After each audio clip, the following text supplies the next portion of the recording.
Take the anti-defection law. I mean, people who know me know that's my pet peeve. Okay.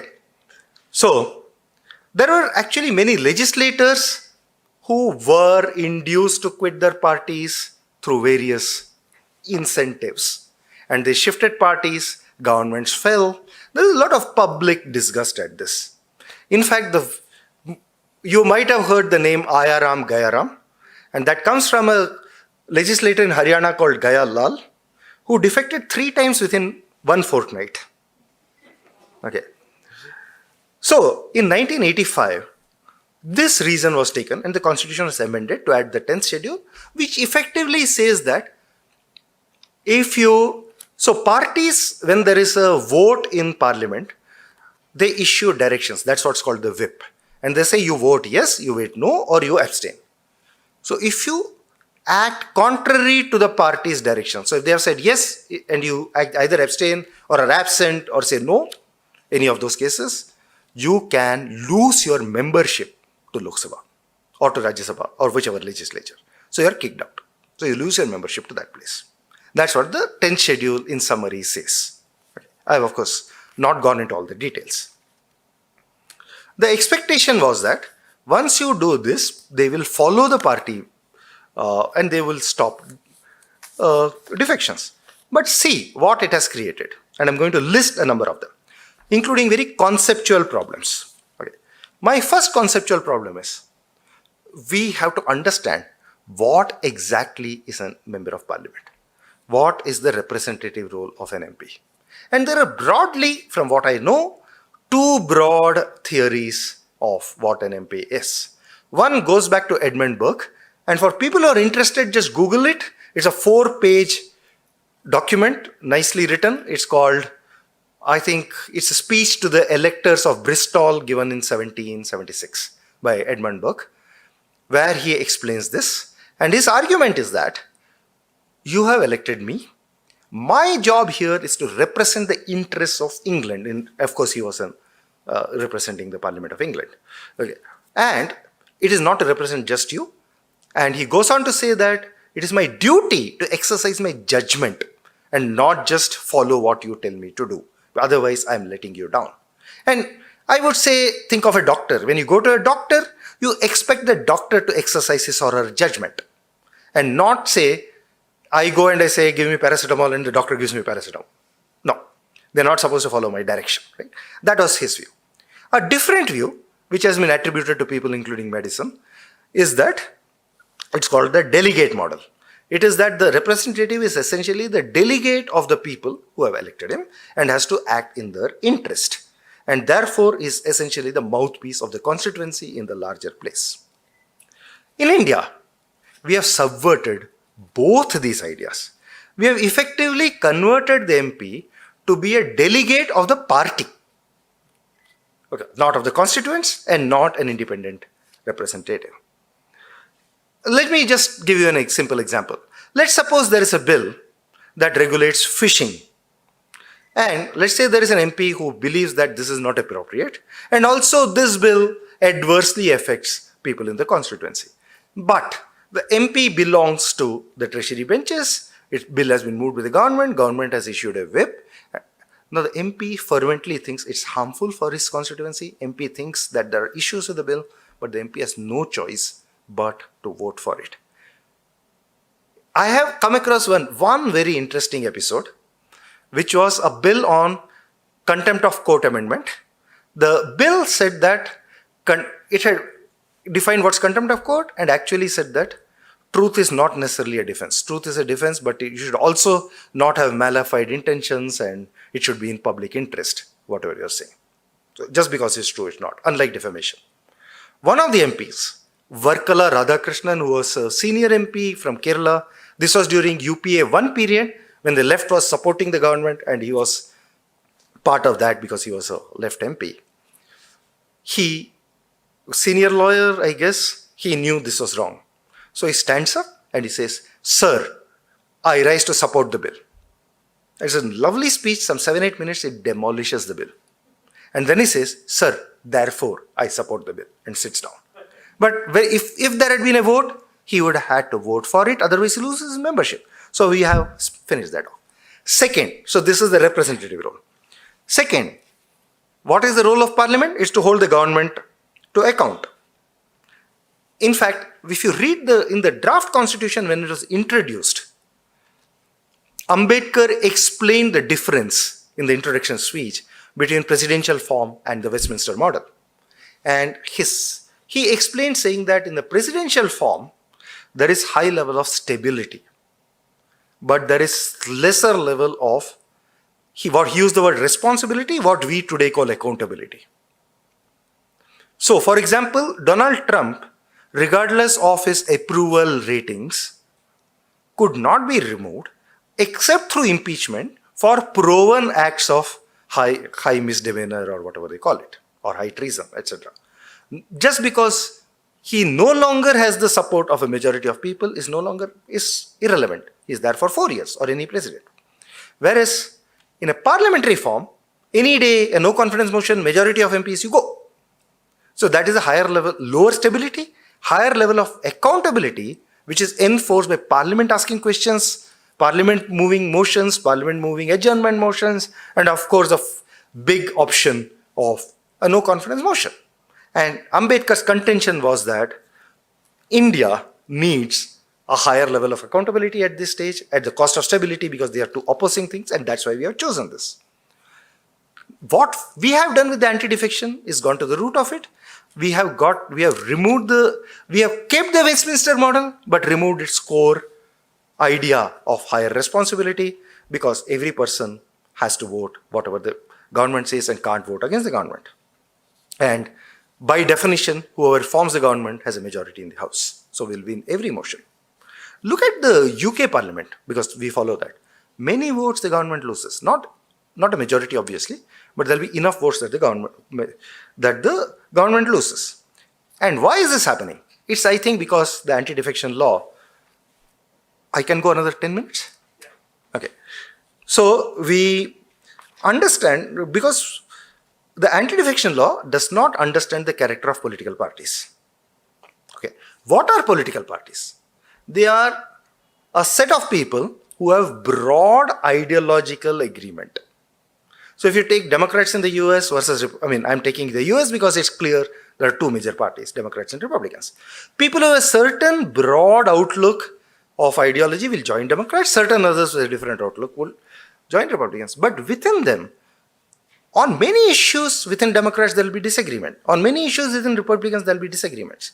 You won't agree on every single item.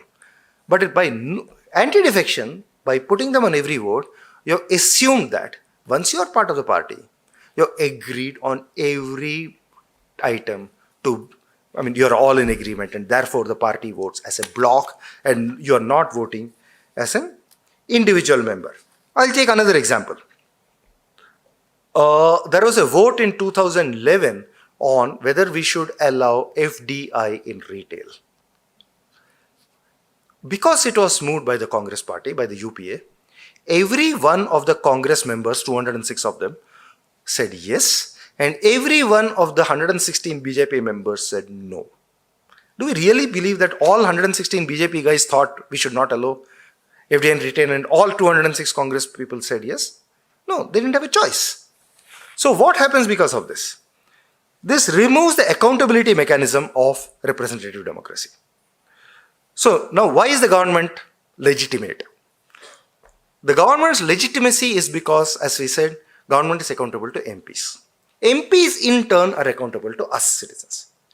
We enforce our accountability to MPs through the 5-year or shorter election cycle.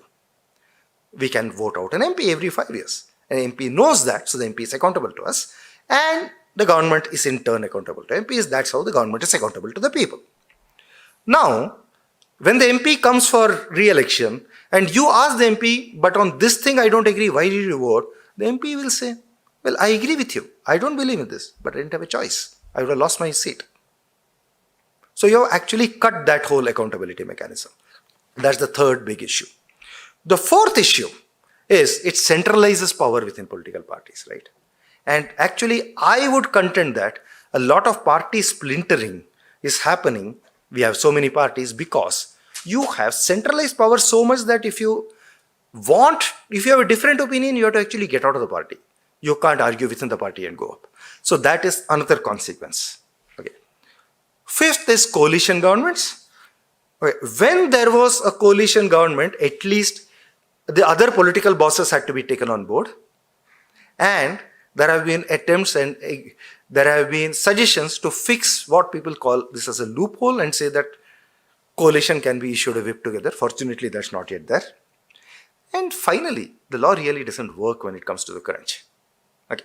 So the last major serious no confidence motion at the center was after the nuclear deal, when left parties pulled out. 21 MPs, and this on record, in parliament records, 21 MPs voted against the party whip. Because there was enough inducement and elections were not too far away. So they said, okay, we are getting enough inducements. We know what happened in Karnataka. We know what happened in Madhya Pradesh. We have seen what happened, we have seen state after state, Telangana, very recently Meghalaya, Goa, Uttarakhand, across the country. It really doesn't work for stability of the government. So the one thing you wanted, it doesn't work and it's perverted everything because you codified it. That's what we have done. We have converted parliament from actually being a place where you deliberate issues to a place where you obey the bosses. Now,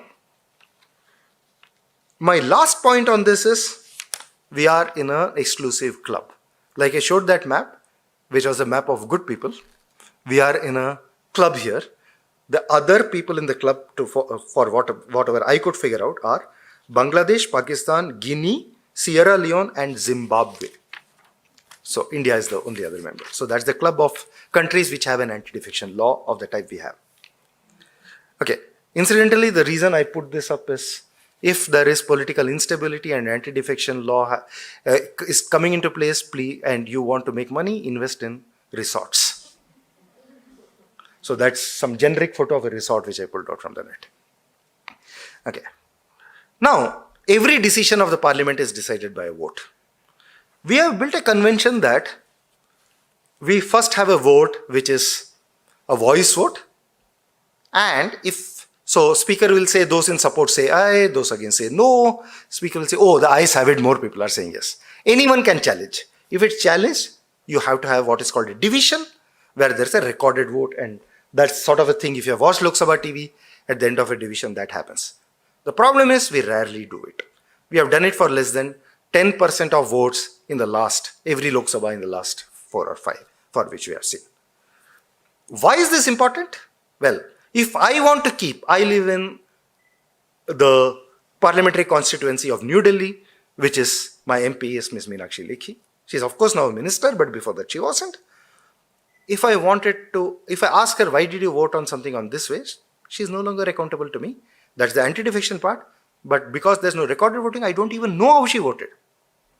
We don't know how our MPs have voted. There's no official record of that at all, unless there's a division. The UK, incidentally, so if you have watched Lok Sabha TV, when there's a division called, they have buttons in their seats and they press the buttons and then that comes up here. In the UK, they have a way more complex system because, as you saw in that UK picture, they don't have enough seats. They don't have fixed seats. They sit, it's like an unreserved compartment. You find your seat, put your tauliya and sit there. Okay. So you can't have those buttons because you don't know who voted. So they actually walk out into 2 lobbies. That's why you hear lobbies may be cleared, etc. They walk out into 2 lobbies, the ayes lobby and the noes lobby, and somebody keeps count and keeps marking. Despite that, they do recorded voting for almost every important bill. We don't, despite our this thing. Now, since I thought I'm boring you, I'll give you an interesting anecdote. I guess there are some lawyers and even others would have heard of something called habeas corpus. Habeas corpus is, many people say, the most important piece of law, right? It's like the courts can ask the government to bring somebody so that there's no illegal detention. The Habeas Corpus Act, there was a norm, there's a tradition in the UK going back to 1300 something, but the Habeas Corpus Act in the UK was passed in 1679. When it came to the House of Lords, there was a vote. House of Commons had already passed the bill. Now, each side appointed a teller. The norm in those days was, when there is a vote, people who are Against it, opposing it, stay in their seats. Everyone else walks out. And then those who are supporting it walk back in. As they are walking back in, it's counted. So after they walked out, it is counted who are sitting in and their names are marked off. Actually, they were only counting that time. They were counting. And as people walk back in, they are counted. So you know how many supporting, how many opposing. Now this is what happened in the Habeas Corpus Court. And I'm reading a report, who was then at the court of Charles II, Gilbert Burnet. Lord Grey and Lord Norris were named to be the tellers. Lord Norris, being a man subject to vapors, was not at all times attentive to what he was doing. So, a very fat lord coming in, Lord Grey counted him as 10, as a jest at first. But seeing Lord Norris had not observed it, he went on with this misreckoning of 10. So that it was reported that they were for the bill were in the majority, though indeed it went for the other side, and by this means the bill passed. The clerk recorded in the minutes of Lords that I said 57 and the nay said 55, a total of 112. But the same minutes also state that only 107 Lords, 107, had attended that sitting. The king arrived shortly thereafter and gave royal assent. So it passed by 2 votes, actually it lost by 9. So that's what happens there. Last couple of things. Ordinances. Ordinances were put in the... just so that there is a picture of some important people in the Constituent Assembly. Ordinances were put in with the idea that when government is not in session and you want an urgent law, executive can pass a law with limited period applicability. It will be there for 6 weeks after Parliament sits next. That's what it says. It was debated in the Assembly, and many people actually said that it should be further curtailed. Validity should be maximum 30 days from the issue of the ordinance. If you want, you call Parliament. In fact, to my knowledge, there are only 2 other countries who have the ordinance making of the type we have. They happen to be Pakistan and Bangladesh, and all of us inherited by this from the Government of India Act 1935. Other countries, what does UK do? They call a session of Parliament if you want an urgent one. But it was argued that there may be urgent, exigent circumstances when you need this power, so government should have it. That's how it was pushed. What happens? When you give extraordinary power, it's too much of a temptation. The first Lok Sabha was formed in 1952. 9 ordinances were issued that year. In our 70-year history, we have issued averaged over 10 per year. We can't have 10 extraordinary situations between parliamentary sessions every year. I mean, that's difficult to believe. In fact, in 2015, interesting thing happened. Budget session, there is a break in the middle. One of the major ordinances, land acquisition amendment, was lapsing because 6 weeks from the beginning of session had happened. So Rajya Sabha was prorogued. So Rajya Sabha is no longer in session, so that the ordinance can be made. So actually completely perverted the purpose. Now, this is clearly moving away from the norms that were expected of everyone that was there. Let me just quickly end with the story of the Finance Commission. The Constitution provides for a Finance Commission, which will be set up every 5 years. The idea is that taxes are collected by the center, many taxes, and even if you generate income in Bangalore, let's say you're a resident of Bangalore, but your income may not come all from Bangalore, right? I mean, you may have stocks in something somewhere else. You may have a house at rent in Delhi, so you are collecting all your income. So it makes sense for one authority to collect all your taxes, and that obviously is the center. Or there are customs. Customs will be collected only by the coastal states, other won't get it. So there are certain things which it makes sense for the center to collect. But this needs to be spent by states. So the Finance Commission decides the apportionment of central taxes to states. The Constitution uses the word that the Finance Commission will recommend. The word used is recommend how much money will go to whom. Interestingly, there have been 15 Finance Commission. This is the 15th Finance Commission. You can see Mr. N.K. Singh and the President handing over the Finance Commission report. every time of the 15th Finance Commission, the recommendations have been accepted by the government fully. So this is one example where norms have worked throughout all our thing.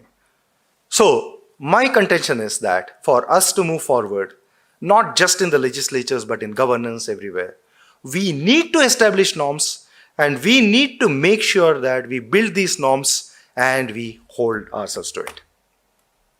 Thank you.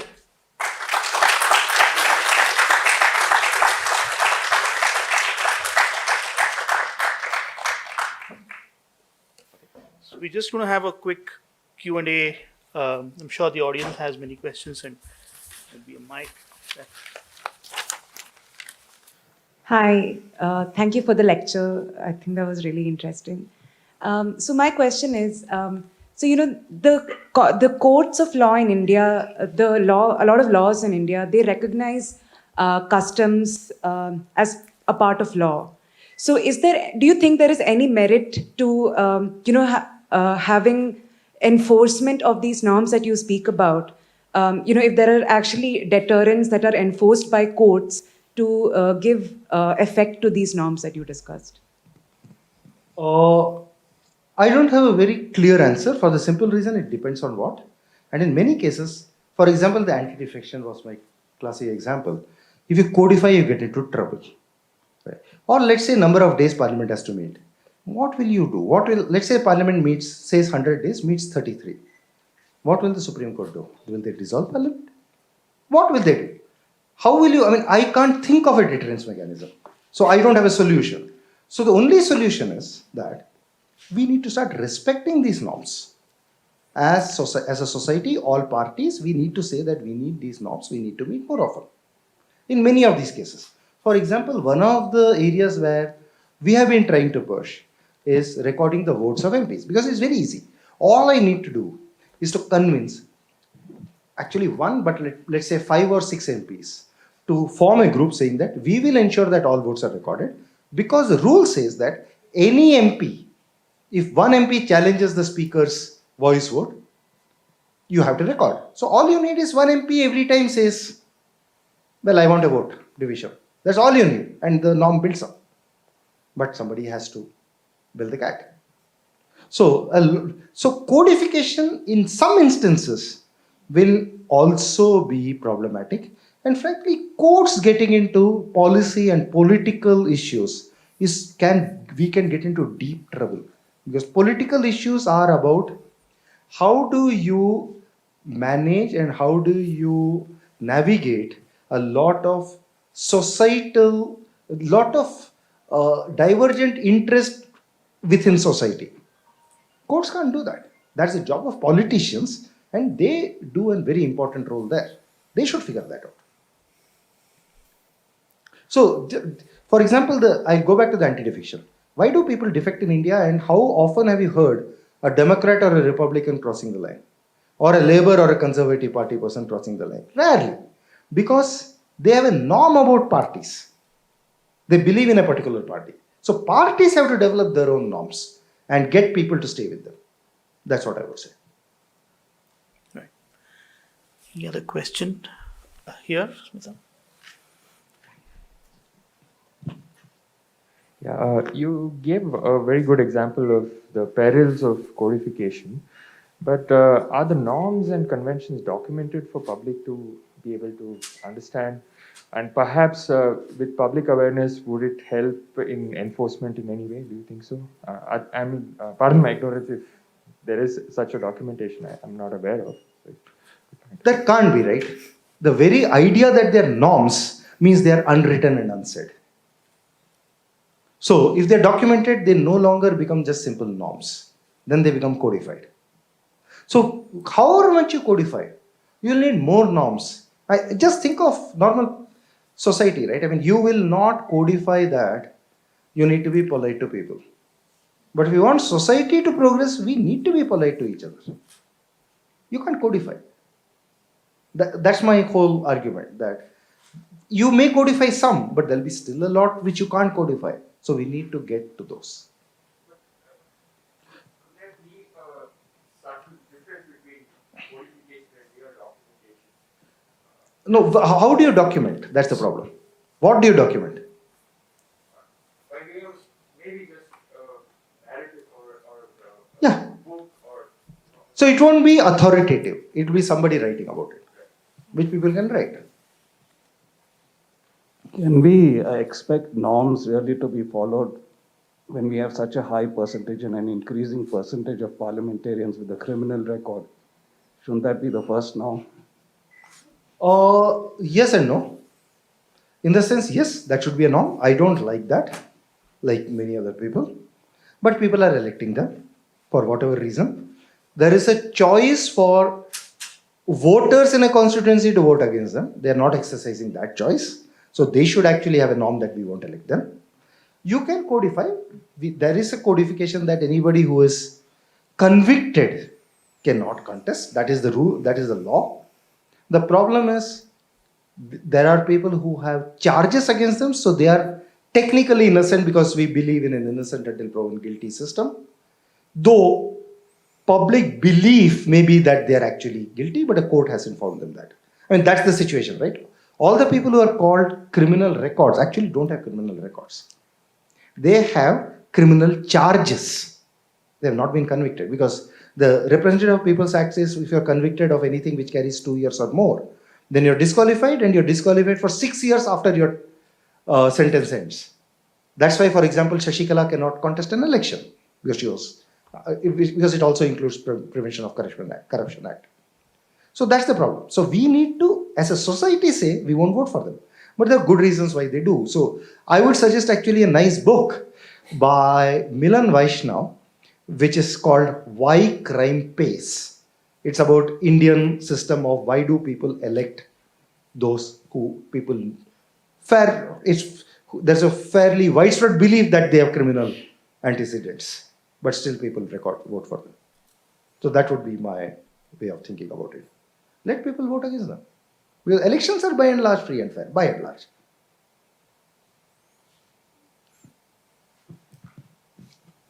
Hi. This question is for DAKSH, but I'll be happy if you can answer this. So if it's I'm for sorry, DAKSH, yeah. maybe on some other occasion, if you think it's more appropriate. It's just quick. I understand you worked a lot on delays in Indian judicial system.